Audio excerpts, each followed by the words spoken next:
19 फरवरी 2025 से champions trophy 2025 का आगाज होने जा रहा है और 12 जनवरी 2025 का वो तारीख था जिस दिन आईसीसी ने कहा था सारी टीमों से कि वो अपने स्क्वाड का ऐलान कर दे।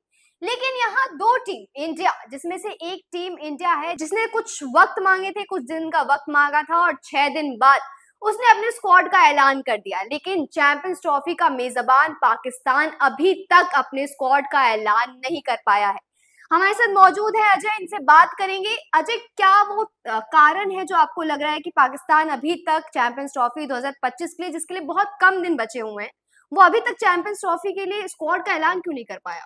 देखिए, सबसे पहले तो मैं ये बता दूं कि जैसे कि अभी आपने कहा कि 12 तारीख वो डेडलाइन सेट की गई थी आईसीसी की तरफ से कि आप अपने जो स्क्वाड है, अगर मैं स्पेसिफिक टर्म यूज करूं, टेंटेटिव स्क्वाड, यानी वो 15 नाम दे दीजिए जो आपको लगता है कि ये आपकी टीम का प्रतिनिधित्व करेंगे चैंपियंस ट्रॉफी 2025 के दौरान।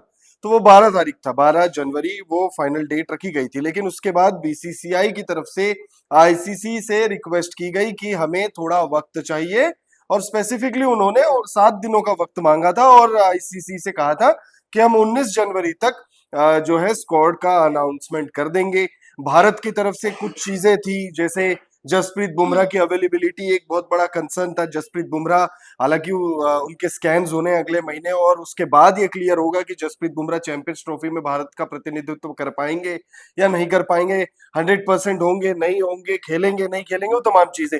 उसके अलावा विराट कोहली को लेकर खबर आती है कि विराट कोहली के गले में भी थोड़ी सी दिक्कत उन्हें हो रही है, जिसकी वजह से यही वो रीजन है जिस वजह से वो डोमेस्टिक क्रिकेट का रुख नहीं कर रहे हैं। तो ये तमाम जो कुछ चीजें थी, उसके बाद श्रेयस अय्यर कैसा परफॉर्म कर रहे हैं, केएल राहुल पर क्या डिसीजन लेना है, ऋषभ पंत को लेना है नहीं लेना है, तमाम चीजें थी।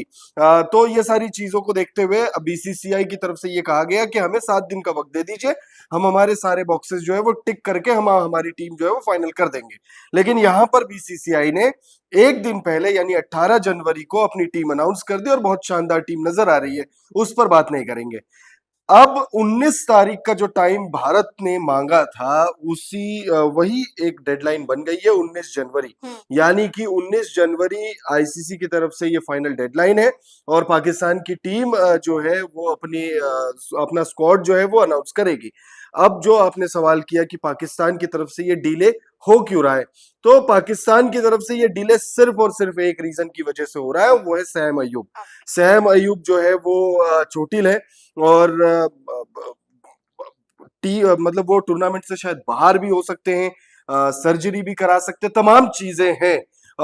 तो सैम अयूब की अवेलेबिलिटी एक बहुत बड़ा कंसर्न है, और बोर्ड ये देखना चाहता है कि सैम अयूब क्या खेल पाएंगे, क्योंकि ये वही खिलाड़ी है जिसके दम पर पाकिस्तान ने ऑस्ट्रेलिया को उसके घर में हराया। ये वही खिलाड़ी है जिसके दम पर पाकिस्तान ने साउथ अफ्रीका को उनके घर में हराया, और ये वही खिलाड़ी है जिसके अंदर पूरा कैलिबर है कि वो भारत, न्यूजीलैंड, बांग्लादेश जैसी टीम को हराकर अपनी टीम को सेमीफाइनल में भी पहुंचा सकते हैं, और यू नेवर नो, शायद फाइनल मुकाबला भी पाकिस्तान की टीम अपने नाम कर सकती है।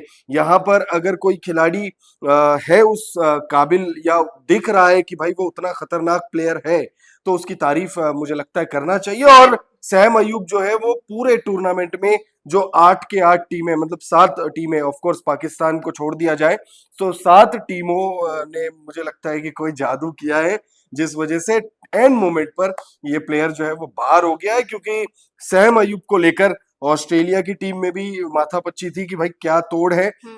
उसके बाद आप देखिए, साउथ अफ्रीका वाले तो खैर भुक्तभोगी है, वो कहते हैं ना, दूध का जला छाछ भी फूक फूक के पीता है, तो भाई उनके साथ तो बीती हुई है। इंग्लैंड वाले सोच रहे थे, न्यूजीलैंड वाले सोच रहे थे, बांग्लादेश वाले सोच ही रहे थे कि भाई चोटी लोग हैं। लेकिन जैसे आपने बताया कि पाकिस्तान के लिए सैम अयूब कितने ज्यादा अहमियत रखते हैं, जैसे कि भारत के लिए जसप्रीत बुमराह कितने अहमियत रखते हैं, इसके बाद टेंटेटिव स्क्वाड का ऐलान होना था। स्क्वाड का ऐलान तो 13 फरवरी को होगा, जो रियल चाहिए जो हमें स्क्वाड। Final final score. लेकिन टेंटेटिव स्क्वाड तो पाकिस्तान को कर देना चाहिए था, उसमें सैम अयूब को शामिल कर देना चाहिए था, क्योंकि 13 फरवरी तक उनकी अगर इंजरी का अपडेट नहीं आया, अगर वो इंजरी उनको वो उससे नहीं उभर पाते हैं, तो वो 13 तारीख को भी तो निकाले जा सकते थे, क्योंकि पर अभी तो उन्हें कर देना चाहिए था ना टेंटेटिव स्क्वाड हो के लिए। जाएगा, मुझे लगता है कि पाकिस्तान का स्क्वाड जो है वो जैसे ये वीडियो अपलोड होगी उसके चंद घंटों में या कुछ कुछ ही देर में, हो सकता है, you never know, video upload हो और तुरंत शायद स्क्वाड आ जाए। तो पाकिस्तान का स्क्वाड ऑन दी वे है मेरे हिसाब से। बहुत जल्दी जो है पाकिस्तान का स्क्वाड जो है वो आ सकता है।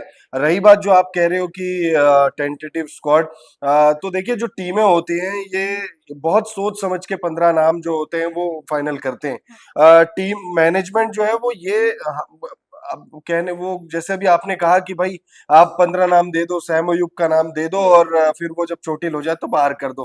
तो भाई रिप्लेसमेंट जो होता है वो रिप्लेसमेंट फिर उसके बाद उसमें बहुत ज्यादा दिक्कत होती है।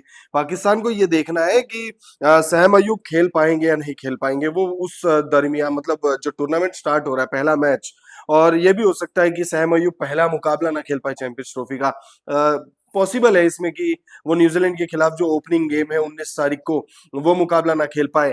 पाकिस्तान की टीम ये तमाम चीजें जो है वो अभी इस समय सोच रही होगी और फिर उसके बाद सैम अयूब का नाम लिया जाएगा। अगर वो अवेलेबल रहे तो सैम अयूब आ सकते हैं टीम में, और अगर अवेलेबल नहीं रहे तो सैम अयूब का पत्ता कट सकता है, और ये पाकिस्तान के लिए अनफॉर्चुनेट होगा और बाकी 7 टीमों के लिए किसी वरदान से कम नहीं है। और जैसे अभी आपने कहा कि जसप्रीत बुमराह जितने अहम खिलाड़ी है टीम इंडिया के लिए, उतने ही। मुझे लगता है कि पाकिस्तान जसप्रीत बुमराह के अलावा हमारे पास और भी मैच विनर्स है। मुझे लगता है कि भारत के लिए जसप्रीत बुमराह जितना इंपॉर्टेंट है उससे दुगने 3 गुने ज्यादा इंपॉर्टेंट सैम अयूब पाकिस्तान के लिए।